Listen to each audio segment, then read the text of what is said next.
സങ്കീർത്തനങ്ങൾ 32-ാം അധ്യായം. മാപ്പു ലഭിച്ചവൻ്റെ ആനന്ദം. അതിക്രമങ്ങൾക്ക് മാപ്പും പാപങ്ങൾക്ക് മോചനവും ലഭിച്ചവൻ ഭാഗ്യവാൻ.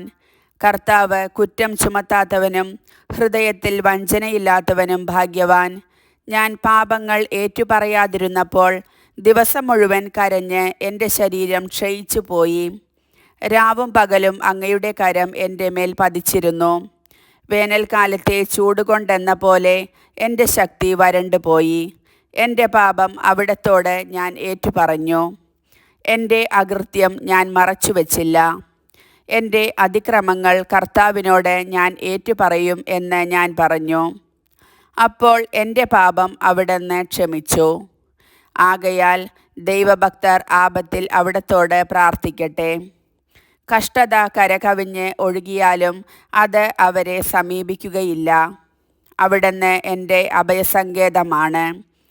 അനർത്ഥങ്ങളിൽ നിന്ന് അവിടുന്ന് എന്നെ രക്ഷിക്കുന്നു. രക്ഷ കൊണ്ട് എന്നെ പൊതിയുന്നു. ഞാൻ നിന്നെ ഉപദേശിക്കാം. നീ നടക്കേണ്ട വഴി കാണിച്ചു തരാം.